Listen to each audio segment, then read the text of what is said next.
Okay, so I guess if anybody wants to leave, now's a good time.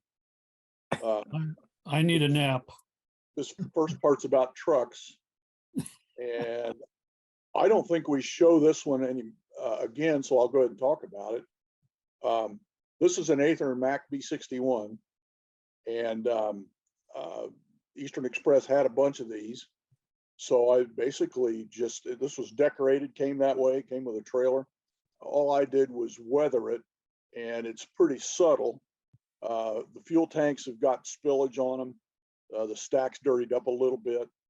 And I outlined all of the creases and lines in the model itself with a pencil. So they stand out. So that door stands out rather than looks like it's painted red and is sitting there. And I greased the fifth wheel. Truck drivers love their fifth wheel grease, so I greased it with oil-based paint is what it is. So it gets hard after a while, and makes it look oily. So I'm going to, unless anybody's got any questions, Ron, just keep knocking them out. If you could, I'm trying to teach my B61 here tricks. You see how you can raise his right front steering wheel up off the ground? That's what happens when you take a picture. But anyway, this is, I think I paired these two together. This is a pickup truck that I built, and it's numbered 06 because I built it on my grandson's 6th birthday and gave it to him. So he had his own pickup truck. I forget who made the truck. And the Mac B61 up back there's a Chief Models with an all-rig trailer. I had the decals made, and I still have them. If anybody wants any, we can figure out how, and I'll send them to you. It's not a problem. I give them away. Might also note the trailer says inflammable on it. And I have an antique real one that I've got to get painted and squared around to pull behind our, we have a real B61 at the business. And I intend to put inflammable on the sides of that one also. I don't think I'm breaking any laws by doing that. So that should be a nice combination. This is Stark Oil, and this is sort of a work in process. The building, I mean, everybody probably recognizes that as the Walters oil dealership building. And the building really needs to be a more conventional looking structure. The Walters structure is great for that.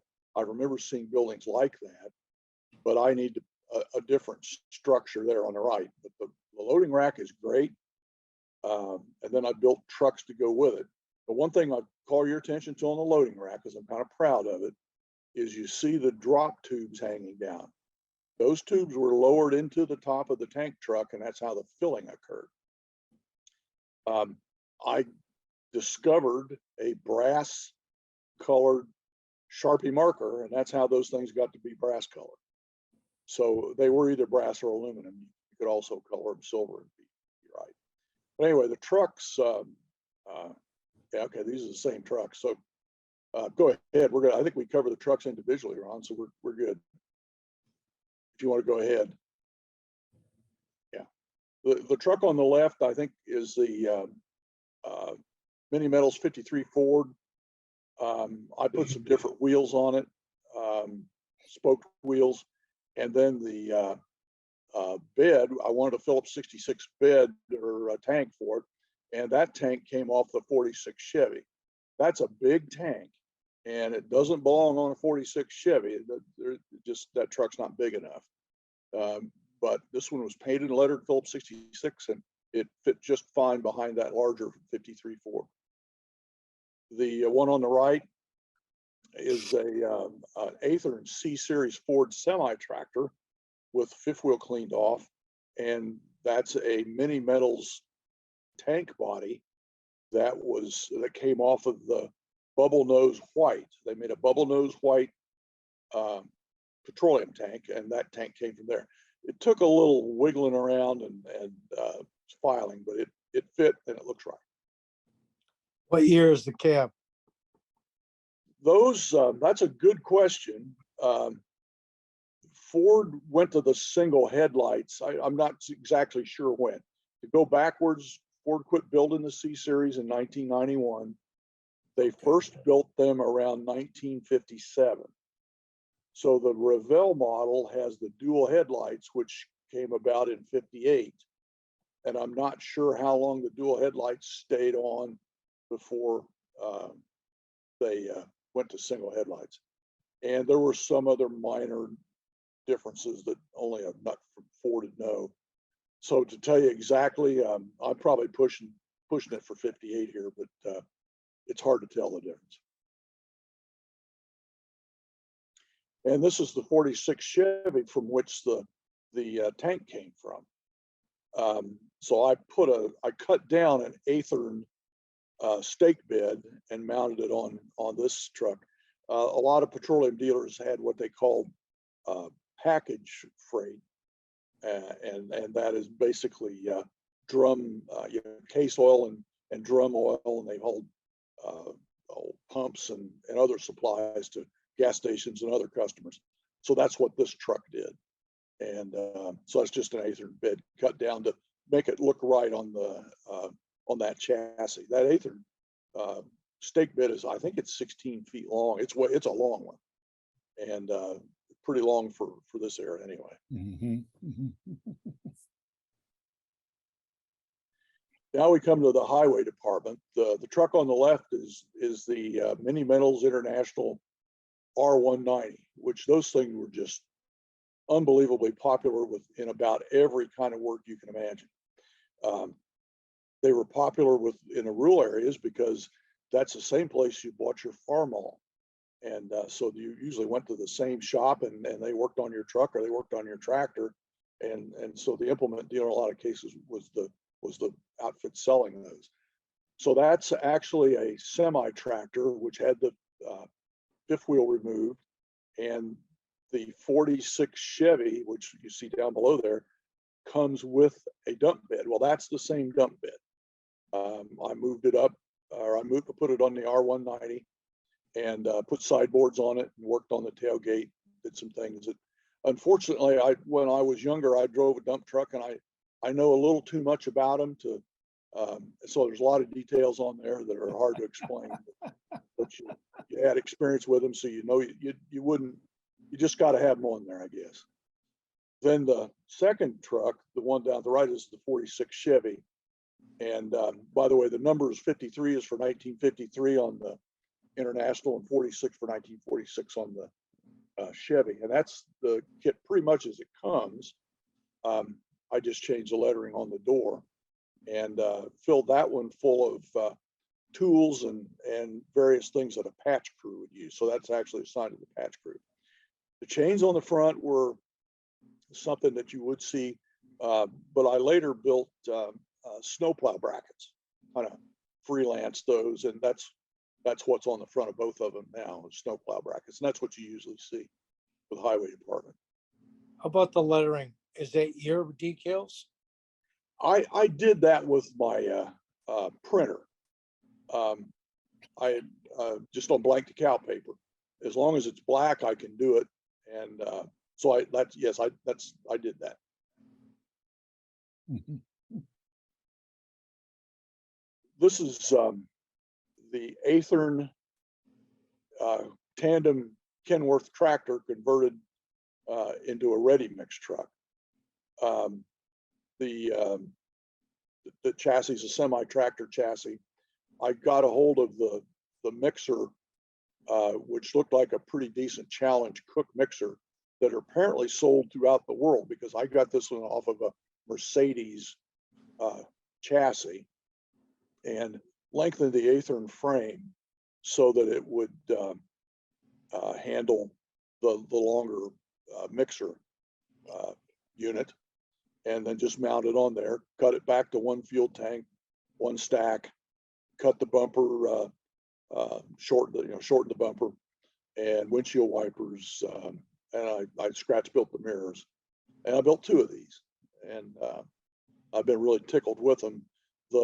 I got the mixer for like $2, and so though I haven't got much money, and I used the wheels from the Mercedes actually on this truck. I think they looked better than what Athearn gives you.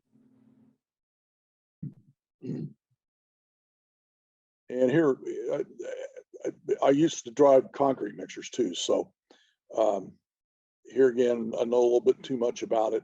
So I decided I had to have a pour.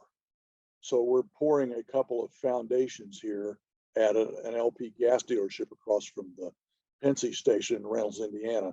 The track in the background is the Monon. So we've got, you know, those things down at the bottom. It's all formed up.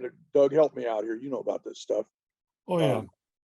Yep. We're all formed up here, getting ready to swing the chute out and pour the concrete into the forms. And the other trucks just got building materials and stuff like that. And I had to scratch build the tools. I could buy some from Tichy, but I had to scratch build a lot of the tools. You did a good job creating the scene. That very representative of, you know, a pad pour.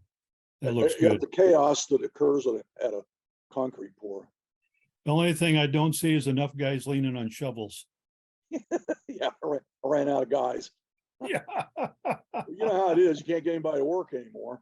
Yeah. Or the boom Appreciate the help box. on that. This is one of the newest delivery truck at Reynolds Lumber and Coal Company. And so they did more lumber business than coal business into the late 50s. And this is just an A30 C Series Ford with the standard stake bed on it. All I did was make sure everything was just roughly the same green color. And I did create the lettering on the side of that too. I didn't think I could go any smaller and do a good job, so I didn't try to put door lettering on. So I just made signs and put it on the sides of this company's equipment. And down at the right shows what the load is. A guy would take a load of various orders from the lumberyard out and take him all day to deliver them, probably, or half a day, depending on how good he was. Lumber, bag cement, bag concrete. There's a couple of drums in there, a pallet, a little bit of everything. Kind of one of those things you can get in your junk box and have a good time with. You said the bed on that is 16 feet. I think it is. But they just look too long for a single axle truck in my mind. But it had to be a pretty modern one. And this is the stock deal. Now, what I did do with this one is I put another axle under it, forward of the axle you see there. I've got another truck that I made it into a grain truck, and it's got an axle ahead of it, so it's a tandem. And I didn't have to do anything. The bed was so huge. But that is a legit size bed. I haven't made anything else that long. But okay, you're right. It's a big bed. Yep. This is the 46 Chevy, and I wanted to make a coal truck. So I kind of had remembered what they looked like in the farm community I grew up in. So this is actually the GHQ grain trailer bed. Then I extended the sides, and on the back it's got a hopper door, so you can or a sliding door, so you can open that, and then the bed will dump, and you can unload down a chute with that thing. So that's basically the scenario behind this thing. And see, I glued my sign off, and it's on, and it's fallen down, it looks like. But I had to put fenders. I made fenders out of flat styrene, and on one of the other fenders, there's actually a chute that you could take off and shove down in somebody's basement to unload that. And there's a crank on the side on the photo on the right. That's what you raise and lower that guillotine type rear door on this particular bed. And now this is the other delivery truck that Reynolds Lumber and Coal has. And this is the Mini Metals 53 Ford. And when I first got that thing, it made me think of a lowrider. The thing was just just low and didn't look like it could do anything. So I got in there and jacked up the front end, maybe a little too much, but made it look more presentable. So it was level. And then that's a shortened Aethern bed that I put on. Their bed just didn't look right. It was funny looking. So I shortened an Aethern bed and stuck on there. And that's basically it. The green, I think, is Chicago Northwestern green, and then I don't know where the black came from. That's the standard color I use for Reynolds lumber and coal, which was a nice little industry in Reynolds, Indiana, that I could deliver coal and lumber and all fence posts, all kinds of stuff in boxcars and hoppers.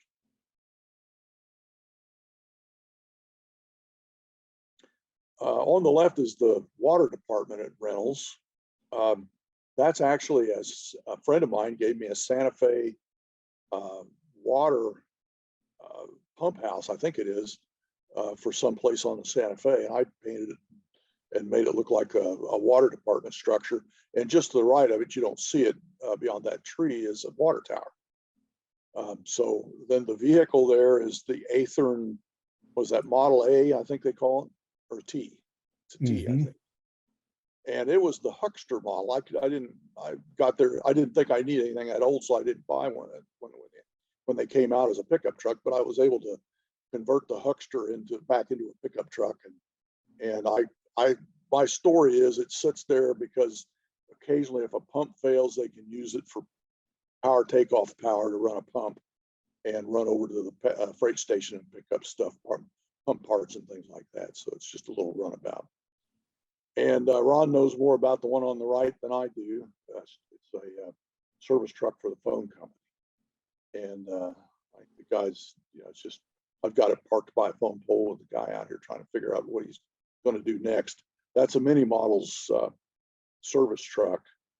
The only thing I did was, I don't know if I added the ladders or they were with it, but I weathered them and made hooks so you could, and put hooks on the ends of the ladders too. So you had a ladder on one side and you had a couple of grappling like hooks on the other side. Ron probably knows what the official name is. But those were the tools that the phone linemen used. And so it's a credible, it comes lettered for Bell Telephone, so it's pretty easy to do.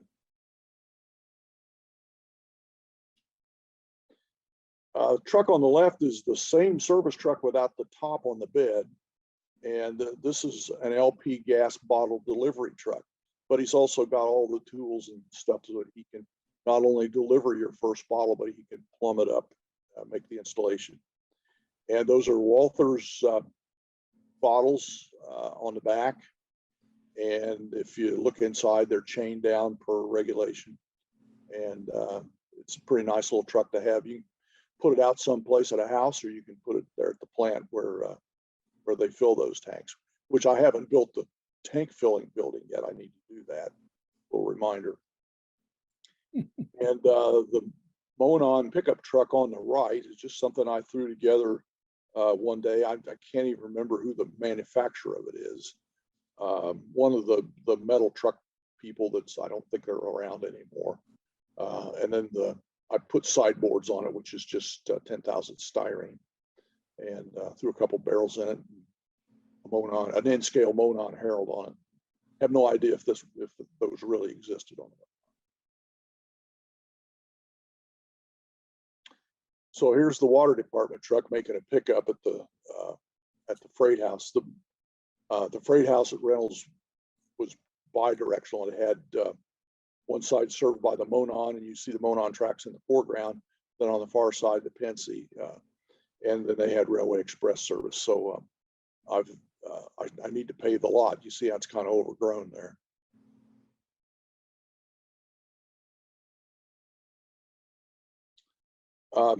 I make one of these every year on the left.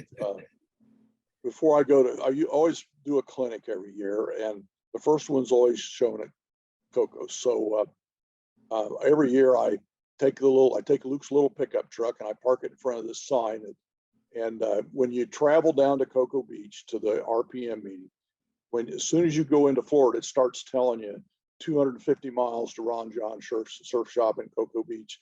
Then it keeps every 30 miles or so, it reminds you how much further you have to go. So I made one as if it were outside Lafayette, Indiana. And as you see, there's 1,119 miles to go. So not very likely. And then I took the pickup truck and I couldn't do this without a surfboard in the back. So I don't know if you've ever modeled a surfboard in HO, but I had to do a little research. I didn't have a clue, but I thought it'd be neat to have that. So that's a surfboard sticking out the back. So it's my little joke for the people at Cocoa. And I now I leave my clinic off with one of these every time. All I change is the background. That year was on nickel plate stuff. This last year was on semi-trailers. So, and the one on the right, this is a little local pickup and delivery trailer that worked in the Chicago area. And it's just a nice little resin kit by Sylvan. What's unique about it is the chain gate. Before roll-up doors, a guy that was picking up and delivering freight really didn't have time to swing doors open and closed at every stop. So what they did was they put a chain gate on the back, and this gate slid on a rail at the top and bottom and could be latched and even locked. And it was open, other than there was also a second rail in the back of it that had a canvas on it. And that canvas protected everything from the weather. And that was the door. So you could back up to the dock, get up on there, and open your chain gate without having to worry about doors, deliver your freight, close it back up, and leave. So this is a model of the chain gate, and it's made from screen wire and tissue paper. And that's what it looks like. This is a scene that's really about that pickup truck. In doing some research, I found out that the Monon painted a few of their pickup trucks a lot like their passenger locomotives. So I did the same, and that's what this was. And it was particularly easy with this Mini Metals model because it's the one that has the hood that opens up. And so it's really easy to stage a scene with the hood up. I like to do that sort of thing. The Caboose in the back is an Overland Models car. The Monon, as far as I know, only painted 2 Cabooses yellow. This one sat back of the Lafayette shops, and that's where we're at. And it was quarters for engine crews on layover while at shops. There weren't that many. Most of them would lived there, so there were very few out-of-town crews came in, and the rest of it's just sort of clutter to make the scene. And if there's you see in the back, you see all that ugliness in the back on the upper right. That's what happens when you use a mirror and you don't know what you're doing.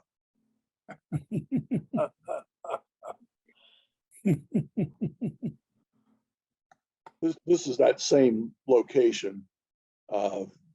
Monon ran 18 C420s, Alco C420s, and it was nothing to see them lined up on the west side of the shops, which is the ready track.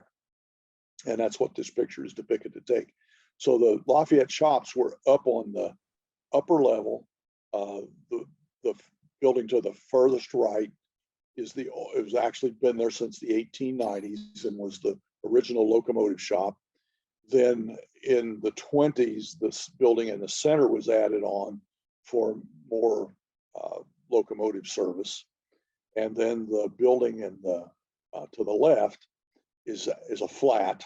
None of them are as large as they should be, but this one's just a flat, which represents a car shop.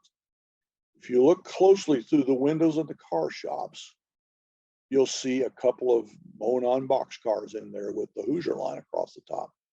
Now that building's not thick enough to have a box car in it, but it is thick enough to have a picture of one in it. So that's what it is. That's what that is. There are 2 photographs of my models in the behind those windows, so it looks like there's something inside that shop. And here again, as you see, that my mirror experiment has failed.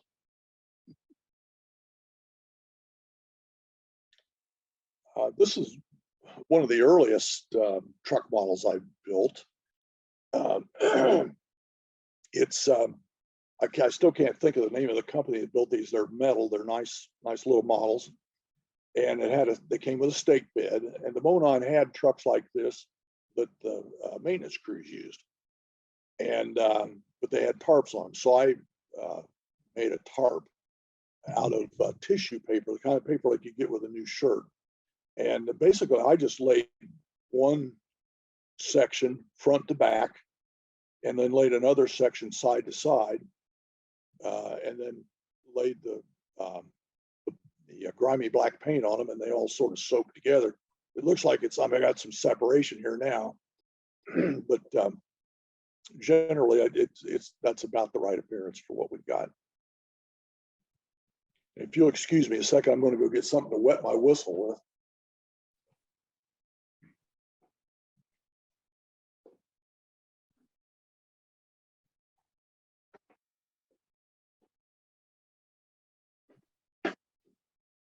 Okay, I'm back. This is Monon number 10. This was probably the first dump truck they owned. It was a white WC-22. The most interesting part about this project, this is a Sylvan model, there's not a lot to it, I always heard about this truck, but I never saw a picture of it.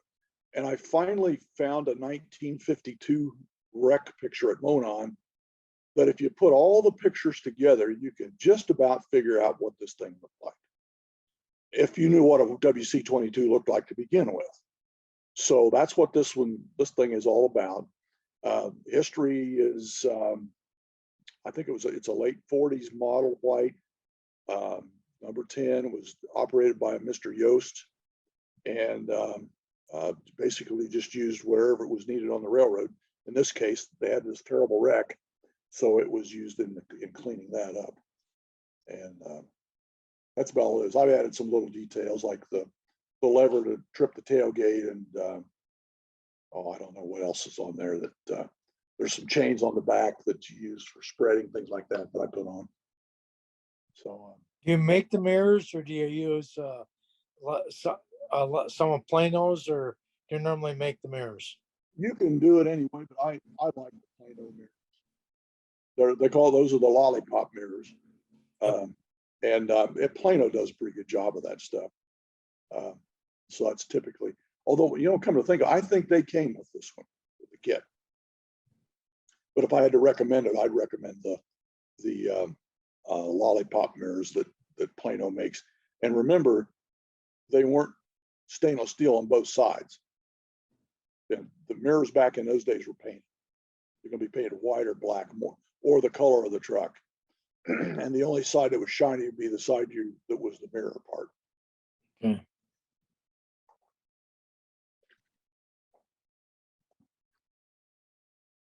All right, here we are at the shops again. These are Atlas models, and they're fairly complete, but I haven't weathered them, and I just more or less took it for effect to see how the shops looked. And as you can see at the left, I didn't handle the background very well. I'm not a very good layout photographer, I've got to tell you. In fact, I love to have other people take pictures of the layout and send me the pictures, because I love to see the layout from their perspective instead of mine. I see it all the time. So, but that those buildings are scratch built, and I used plans from the railroad to do it, and so it served me well. It's only 2.5 bays wide. This is about all the room I had. And for what it's worth, my layout is no more than 24 inches wide at any spot. And typically it's more like 18 inches. So you walk around the center of it and you can reach everything.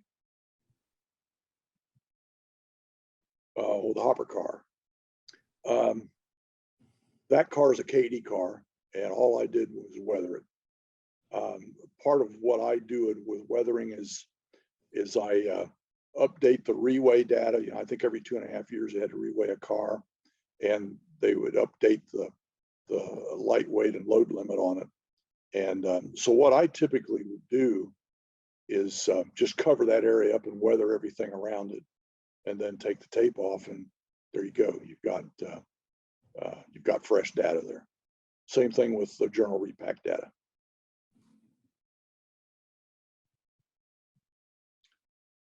This is a little scene at Monon. It's not complete, obviously. To your left, I was just going around taking pictures. What I was really interested in was that a car hauler right there. He's actually, part of what I've got's blocked off here, but I think you can see him unloading a car there. and that's a Ford dealer in the background. And it's just kind of an interesting little scene that was there along with the railroad, and all the pictures you see that Ford dealers in it. So then the rest of this is the west yard there in Monon, and some cars sitting there. Foreground is an area where the turntable goes, and I'm still in the process of getting that installed and functional.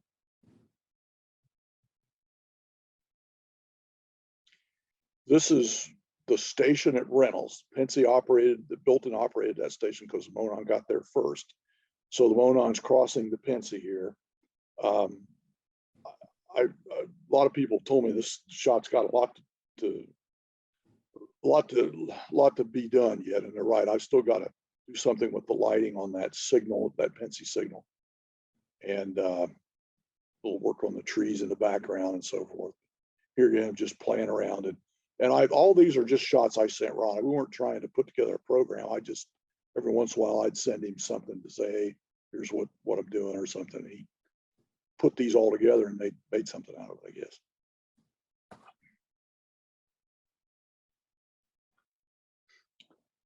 This is what you would see in the late 60s with the Monon 420s being the primary locomotives. However, the railroad rebuilt their RS2s and upgraded them to 1600 horsepower, and then they were used interchangeably with the 420s. They originally were built to run between two Alco Century 628s. Then when the 628s left for the 420s, the RSs, they basically did everything. They were probably the most versatile locomotives on the railroad. So here we have one between a pair of 420s. And if you look in the blurry background there, that fourth unit is a Southern unit. The Southern took delivery of all of their EMD locomotives over the Monon.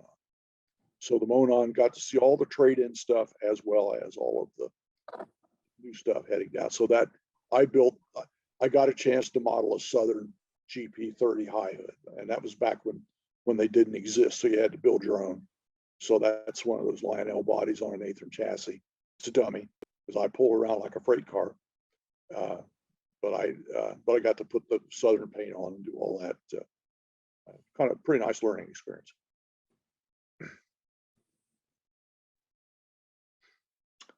And here we are, one of the RSs pulling a local into the spur there at the south end of Reynolds. And that's one of the two elevators there you see on the left that he's got to switch. Looks like he's got 3 cars ready and 2 that are going to be loaded. And he'll have a bunch of work to do there. That town's got, when I get it done, it's not quite there yet. I've got 2 petroleum dealers, a fertilizer dealer, the Pennsy interchange, an LP gas and anhydrous ammonia dealer, plus the lumber yard, and I said the second elevator, which is really a feed mill. So it's fun to switch, and it takes you a little while to get it all done, but there is plenty of room, plenty of track. Just got to stay out of the regular train's way, and you can switch it. And that's the end of that part.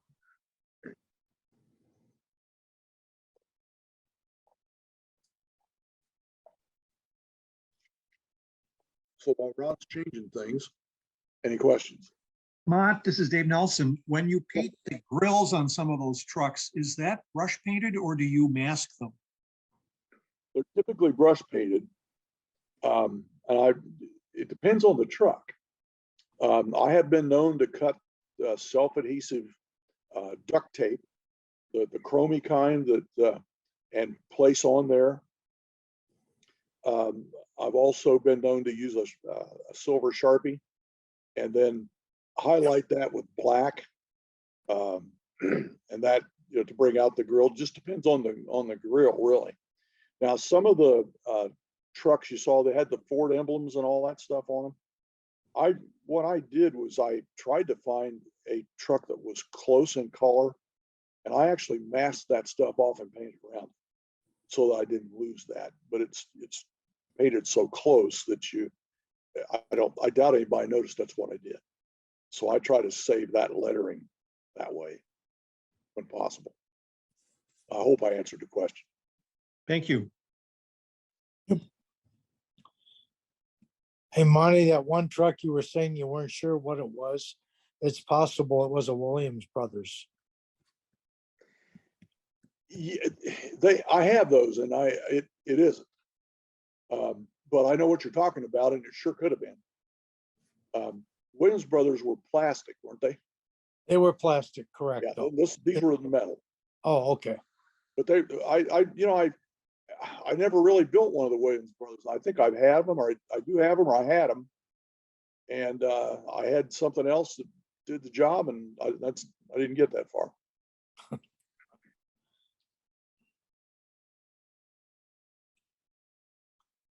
Looks I'll go like Doug's back to the making mirror. progress there.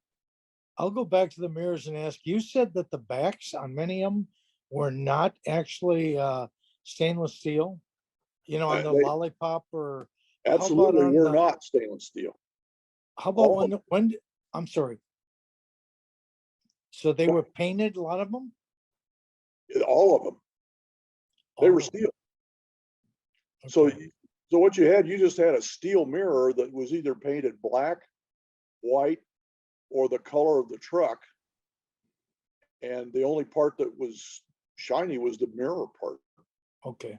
And that was on the big West Coast mirrors as well as the lollipop mirrors. The stainless steel or aluminum mirrors probably didn't come in until maybe that started in the 80s Okay. when the guys started dolling up their trucks, and fleets didn't buy them for a long time. They, and when you send a fleet truck in for paint job, hell, they painted everything. They masked off the part you see out of it, man. They might as well have dipped it in paint. When did the West Coast mirrors come in, roughly, that came out of the California area? Post World War II, most likely. And yeah, I think it started on the West Coast, but there's some old wives' tale about some guy in Ohio said he looked through one of those mirrors and he could see all the way to the West Coast, so they called them West Coast mirrors. So I don't know, but in the earliest would be in the 40s, and you really got to look. I'd say more like the mid 50s before you'd see them to any great extent.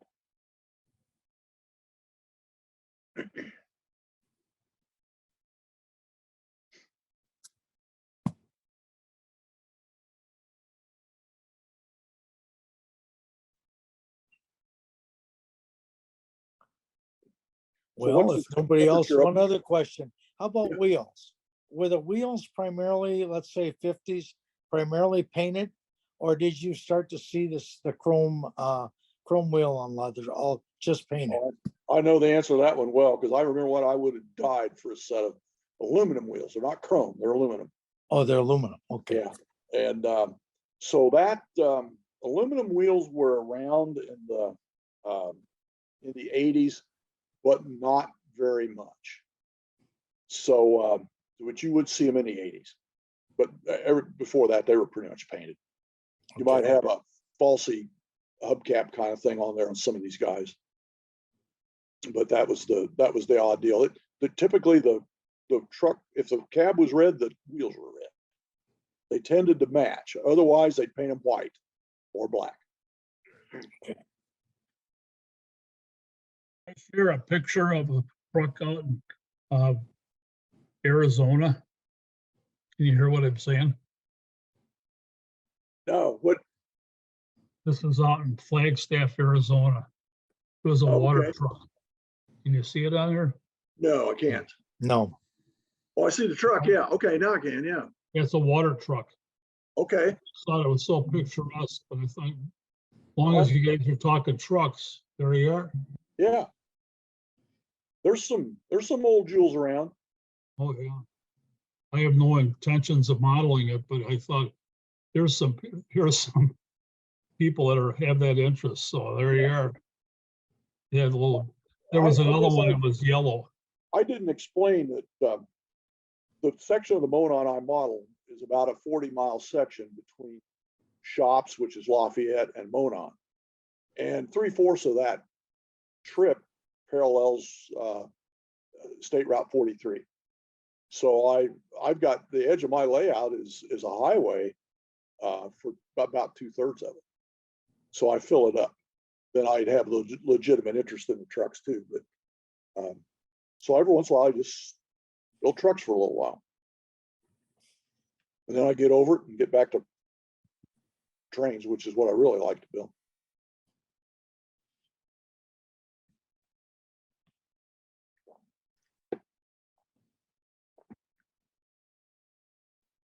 So what we're going to talk about here are just general rolling stock and what happened, kind of like the trucks.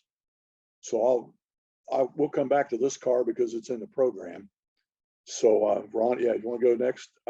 I just got finished with preparing a clinic on intermodal semi-trailers to go along with a clinic that Jim Panza is putting on about the trailer train F30 and F39s. So this particular trailer sits on an F39. What's unique about this trailer and the one right beside it is that these are open top trailers. So that's that the top of the trailer is a canvas top, and they're kind of unique. However, I found out the Monon had some, and the reason they got them is they were doing quite a bit of business with a couple of aluminum manufacturers that required overhead crane loading. So that's what the open top was able to do. You open the doors and roll the tarp up, and put the overhead crane could drop the load in. You close it back up and send it on its way. So this is a Sylvan model, and this is how the Monon treated their open tops when they had the time. This is the way they set up the lettering on them. Now, if you go to the next one, Ron. What's the length of the trailer? 35 feet. Okay. The Monon bought a bunch of these things used. Most everything they got was used. And so they were different colors. And so as near as I could tell, there was a red one, an orange one, a black one, plus the one on the left, and probably others. So I went ahead and built the orange one. The takeaway here is that that's a steel trailer, so it's painted orange, and all the rest of the steel on the trailer was probably painted orange also. That tended to be the way they do it. The other thing is, when I built the model, I got in a hurry, and I used the landing gear that's a casting from Mini Metals, and it's a one-piece deal, and it's quick and easy, and 2 holes and you're done. Now the trailer comes from Sylvan with what they call a Canadian spread, and see, a guy told me that thing has got like a 10-foot center to center spread on is what the Canadians run, and in the US we have an 8-foot spread. So my fix for that was I took the Athearn tandem bogie and installed it on these trailers, and then I used A-line wheels in some cases, and that's what, so you get the US version, which is what you're seeing here. This is an Athearn trailer. This is the real nice trailer you get with that B60 back we showed you. However, Eastern also operated some refrigeration trailers, and so this trailer got a nose-mounted reefer unit, as you can see on the right, which is a A-line part, and simply install that on the front, and you got a nose-mounted reefer trailer. Now this Athearn trailer is the deluxe trailer. Athearn took their trailers and put very nice landing gear on them, put very nice tandem assemblies on them, very nice wheels. They're all A-line parts is what they are. A-line worked a deal with Athearn, and that's where this all came from. So there are the regular ones, and then there are the really nice ones, but you can take the regular ones and make really nice ones out of them by just adding the A-line parts. And this is a unique model in that it's a 45-footer. It started life as a 40-footer. And when Conrail came into being, they had a lot of 40-foot trailers. There are a lot of Penn Central trailers. And they were built by Fruhoff, and many railroads were in the same boat. The 45 5-foot trailer had been approved about 1970. And here it was the mid-70s, and we had already bought all these relatively modern trailers, and they were already outmoded because they weren't long enough. And that additional 5 feet between a 40 and 45 footer, that's another row of pallets on the back of that trailer. So Fruhoff cooks up this idea that if you will give us 8 good trailers and 1 not so good trailer, and we're talking about 40 footers, they would give you back 8 45 footers, a junk front header, a junk rear header, a junk set of wheels, and a junk set of landing gear. So they basically stretched, they took 9 trailers and made 8 good trailers out of them. And they were 5 foot longer. That's what has been done here.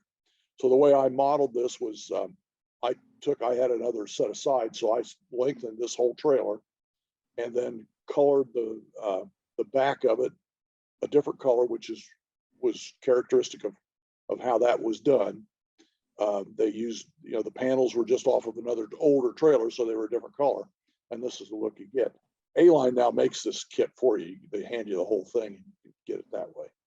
But that's the gist of this. This is a Fruhoff Z-Van. It's had a 5-foot stretch added to it. This is the Revell car. It used to be the one of the few outside brace steel cars you could get your hands on. I had found, I'd taken a nice picture of one of these back in the early 70s, I think, of a C&O car, and I really liked it. And this was pre-lifelike, so I went ahead and painted this thing and took the coal load that comes with it and put a additional layer of lump coal on top of it, and made a fairly decent looking C&O hopper. But that's a Revell model. Then Lifelike comes along, and first they make the Woodside car, then they make the steel side car. So I built several of the Woodside cars. I've still got the steel side to go, but I'm looking forward to doing those. The Lifelike model is really nice. And this particular car, I think, came with a few extra details that go with it for an L&N car. But what's different about this thing is the weather. First of all, the wood doesn't weather like the steel. So the way I got this effect was I sprayed the whole thing with Tester's Dull Coat. Then I took alcohol-based weathering compound and painted over the wood areas to sort of get that faded effect. Then I came back with rust-colored weathering powders and hit the steel parts so that you look like you had weathered wood and rust. And that's basically how this car got where it's at. Then, of course, the rest was just paint, the reweigh data and some chalk marks, and that's it. This is that KD car we talked about earlier. As you can see, it was reweighed at Wallace Junction in 1957, and the lettering was freshened. And of course, Wallace Junction also freshened the repack data at that time. And that was a popular place for a lot of hopper cars to get serviced because they had to check them out before they could send them down to load, down to the coal branch to load. This is an Intermountain car. I really latched onto this thing because it is a model of a peaked in nickel plate hopper, and the nickel plate didn't have a lot of peaked in hoppers. So I'm still trying to track down whether that number is legit or not. Weathering on that was basically dull coat, and then I started adding a little rust. Anything, all the nickel plate steel cars, the lettering tended to go to a rust look. The rust would go over the white and change the color of it a little bit. So there's some rust streaks there. And of course, a lot of this weathering is just hard to see because the photographs don't do it justice. This is the Lifelike Wabash car. And this one's a really nice model. You can see some wire grab irons there. And I didn't do that. This was you bought it this way. The brake wheel is right. I think the only thing I had to do was add cut levers, and then I did that weathering process, and had a pretty nice car. This was a fun project. This is a Westerfield kit. Only by the time I got it, it was already built, and I picked it up at I thought it was a pretty reasonable price, and I drug it home, and I turned it over, looked, and trying to figure out if it was a male or female. And I never did figure that out.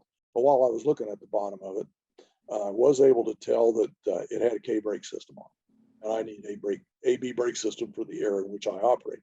So I converted the underbody. I just sat there and decided, okay, I'm going to pretend I'm the guy that they sent out here to put these new parts on. And I took what piping was there and used what I could, and added what I had to add to get the AB brake components on the car, and broke some things and had to fix them and repaint everything. Then we got the car back together. Found out that the roof and the ends needed to be black, so I painted those black. And this car is actually weathered, but it's hard to tell. Updated the reweigh data, but there's more weathering on this car than the photo really shows you. But that's just a regular resin kit. This is a representative of the Monon's largest steel boxcar fleet. The Monon had 500 of these cars, and they were what I call a pre-one. They had the welded sides, but they still had the square panel roofs, and they still had the improved dreadnought ends. So in order to get all those features in one place, I ended up using the branch line trains, riveted side car, and scraped the rivets off, sanded the side smooth, and then put weld seams on there. The weld seams came from our long lost friends at Archer. So that's where so I basically painted the car, laid the weld seams on it, repainted it again. And then after that, it was apply the lettering, and then we go to the weathering. Excuse me. The way I like to weather cars of this nature is to go down each weld seam with a sticky note or a piece of masking tape, and then airbrush the weld seam. But of course, one side is blocked off with the masking, and that tends to shadow the panels so that you're looking at a car where you can't really see the weld seams, but you can see that there are panels. And that's the method I use for weathering on this car. It was painted with primered with local scale coat tube paint, boxcar red paint, and then I make the decals and sell those. The door had to be changed. That's an Intermountain door, or to get the proper door for this series of cars. And I like to use the KD roof walks. KD makes a one-piece roof walk where you get the end supports and you get the corner grabs. That's just too easy. And they typically, at least on the Intermountain cars, they fit right in the same holes as Intermountain gives you for their roof walk.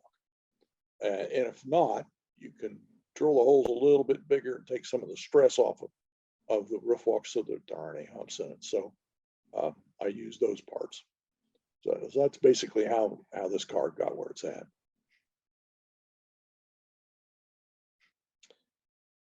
.783 is a unique car. You could write a whole article about it. The car was wrecked, and there was an ad by Pullman Standard touting the reliability of the PS1 and how you could take a PS1 and two wrecked PS1s and make one good one out of it. And then they showed a picture of Monon 783 as if they had done the work, when in fact the Monon shops did the work. But it wasn't exactly true, and they doctored the ads, because if you look at the end that we're looking at right now, the B end, that's actually an improved dreadnought end. So this is a PS1 with an improved dreadnought end. And what happened was the Monon wrecked 2 cars, but one of them wasn't a PS1, but they still put it together, and it met the intent of the ad that Pullman wanted to run. So they basically used those photos and fudged them, and that's what's in the ad. So 783 is kind of a unique car, and this was done in 1956, and then they got the fresh coat of paint on it, which was the paint that was being used, applied at that time by the shops, and off she went. So really fun kit bash. This is an out of the box branch line car, and all I did was weather it. And actually I over weathered, too much weathering. It was bad. So I took the media blaster and I tried to blast some of the weathering off of it so it wouldn't look so bad. The problem is this is a pretty modern car. I think it was built about 56 or a little later. And here I am modeling 58 and it looks like that. I don't think that's going to work. So I tried to tone down the weathering as much as I could. And that's really the gist of this story, is I tried to unweather the car.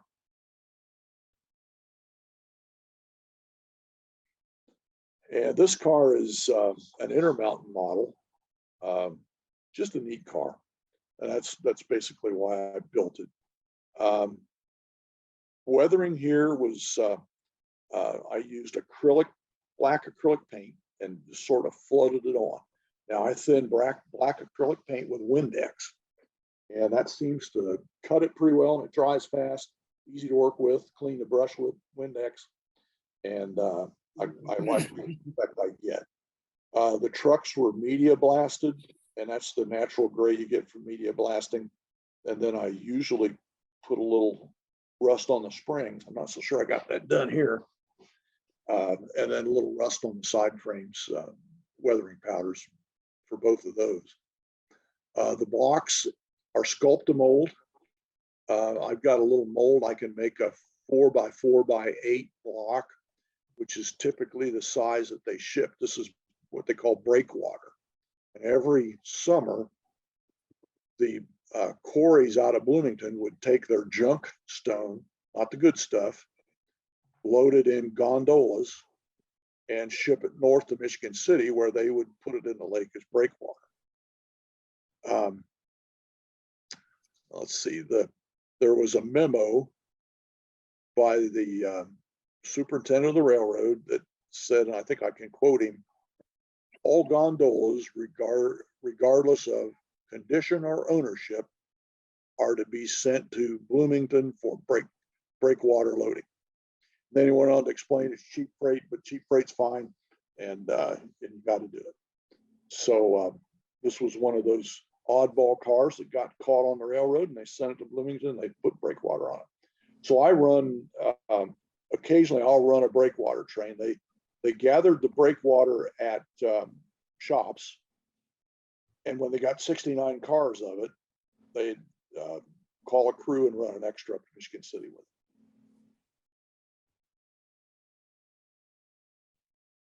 it. And these are just some small details. You see the reweigh data here for the Baltimore and Ohio composite car. You also see the difference in the weathering, the steel versus the wood. And what stands out on the Wabash flat is the do not hump sign. You obviously don't want to hump this car.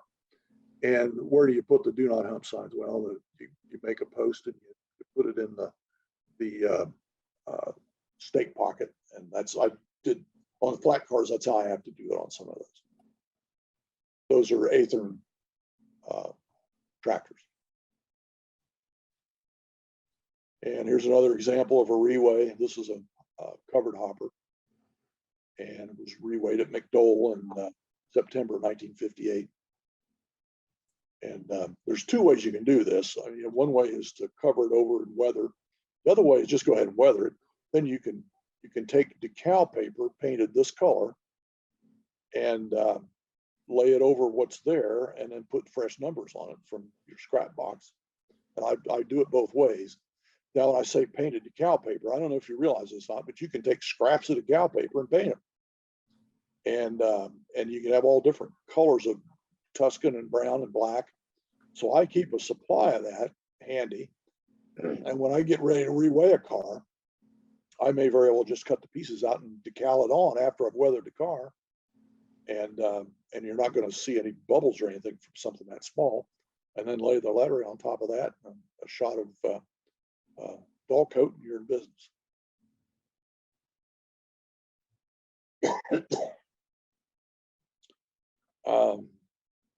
This is a head-in caboose. The Monon had about 10 of these troop kitchen cars, and they did all kinds of stuff with them. Bunk cars, they tried to make 4 of these into head-in cabooses.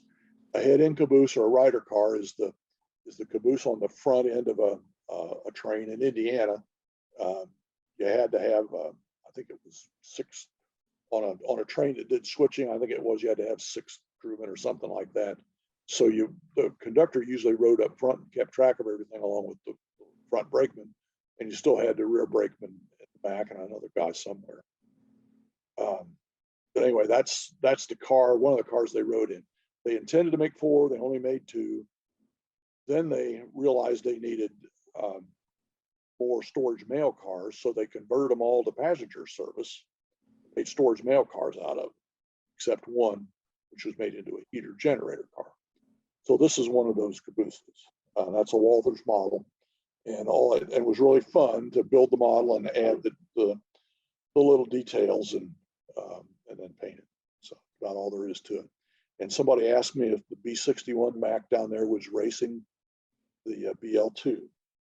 The answer is yes. They're both headed toward Monon, and the BL2 was crossing State Route 43 as the B61 pulled up for his obligatory railroad track stop. So the BL2 outran the Mac. And that's a close-up and final shot of the head-in caboose car. So questions, curious about anything? I have no secrets. Code 70 rail, code 55 on the sidings, that kind of stuff. But I don't build switches like John does, so don't. I'm not there. Mont, I model about a decade later than you. And when did the CIL reporting marks totally disappear? I know they changed them in the late 50s, but when did they actually recall all those cars and change the reporting marks? Well, I can't tell you exactly the exact moment, but it was January 10th, 1956. But I don't know what time of day it was. But it was January 10th, 1956. So that's when no cars would have been seen with CIL? No, that's when they started. That Right. was when the railroad was re-entitled. The name was re-entitled to Monon Railroad from Chicago, Annapolis, Louisville. After that, the railroad slowly painted out the CIL or put MON in its place, or all new equipment was either repainted or new delivered had the MON reporting marks. Some cars made it all the way at the end and never did have the CIL removed. Some of the cars that were painted over, the paint came off and they said CIL again. So if you look at your equipment registered all the way to 1971, it references both. Okay. But nothing before January 10th, 1956. Thank you. Okay. I was going to say, Doug's looks like he's making some progress there in that room. He thinks he is. But Monty, on the telephone poles, Yes, sir. I saw a lot of the green lenses on them. Were those the Rix poles, or are they a color you're painting them? They're the Rix poles, but I painted the color. They didn't have those when I did that, and but what I ended up doing was I painted them. I think it's Penn Central green. It's a turquoise color, and then put a coat of gloss coat over them. Or let's see, what do we call that? What's the floor cleaner we use? Future. Yeah, Future Floor Wax. I coated Future Floor Wax on top of that. So that's how I did those. The poles weren't, I mean, it's a process. The poles are, I sand them with an 080 grit sandpaper to get the texture, then some dry brush some black on them to get a little creosote going. Then I actually attach I glue them on first across the masts, but then I run a drill through both of them with a wire, and I put a piece of wire through there and snip it off so that we got some durability. I got grandkids and man, they can take out cross member or masts on telephone poles like there's no tomorrow. So And they're make a comment on, most railroads had the outer two, not cross arm, but the outer two wires were the electric wires, and they usually are on black or different colored insulators. okay. So Because they were electrical rather than communication. yeah, that's, they needed electricity for all of their different signals and stuff. And they always put them on the outside edge so that the guy working on them would not get into them. Fair enough. Okay. The area Lackawanna had some very unusual ones. And I used to travel through Indiana, and I can't really quite remember what the colors were, but I know they were different color than all of the rest of the insulators. I think they were white. Okay. Mhm. Something else that it reminds me of, a Monon engineer told me that, when you put up a pole, you got to put the mast on one side or the other. And he said they always faced each other. Yep. So one pole would face the other pole. Then the next two would face themselves. And I don't know, I mean, and I've been watching it ever since, and I can't dispute that. But what I also learned is there were a lot more double masts also. And when you start looking at poles, and unfortunately I drive down the road and look at poles instead of what I should be looking at. And you see there's a lot of double masts out there. Huh. So I've beefed up the number of double masts I have on the layout. Any place I think there's going to be any extra stress at all, that's usually when the double mast came in. And by that double mast, I mean one on each side of the pole. I think there was some rules about good laying out good engineering, that every so many poles that they would put doubles on, and they also would put down guys. And there's the other thing, whenever you have wire that is used for talking, they had to put transpositions in them. So because they could not have that parallel line for a long distance, it would have crosstalk. So I don't see too many people doing the transpositions because it's pretty hard to do. I don't see. Because our railroads aren't long enough in the basements. Yeah, that's right. If I think about it, I can send you a picture of what a transposition fixture looked like. Yeah. That'd be good. I haven't got the courage to put wire up. Well, there's a company that makes them pre-wired. Oh, yeah. They're real We good. talking- To get your hands that- caught in them and your sleeves caught in them, and Yeah. everything else. Operating railroad, I think it's not a good idea to put any kind of wire on the poles. Otherwise, more shirt sleeves end up dragging them to the local bathroom or whatever, to the tree counter. No, I'm one who absolutely won't have any kind of wire on an operating railroad. I get it. I love the poles though. I gotta say that. Yep. I And agree you got- with that. Then you've got the electrical poles in addition to the, in your scenes, you've got the electrical poles in addition to the phone lines. The world's full of poles. Ron, I'd appreciate if you would send that out tomorrow to everybody, that photo. That'd be great. Yeah, I sent some out some time ago. Maybe I didn't. I thought I What's- did. Wasn't But I'll that in a, resend it again. yeah, wasn't that in a clinic you did a while back, Ron, on I poles and did. lines? I Okay, never finished the clinic, but I Oh. did start it. And I'll resend it. They were just 3 or 4 pictures on a short. Must Maybe have been one of them things I was proofreading for you then, because I remember seeing that image, so, Yeah, I'll send them again. okay. Gotta go. Good night, all. Yep. Right. See you, Dave. Well, thank you, Mont and Ron. Really appreciate you guys putting that together today. We'll get together again next week. And we do not have a presenter yet. So if you're interested, or if you have some idea of something you'd like to do, just let me know or let Ron know. And we'll see everybody next week. Thanks for coming. Yep. Thank Thanks, you. Mont. Good Night. stuff. Monty, thank you. You know, Thanks. Good night, everybody. Night. Good Night. night.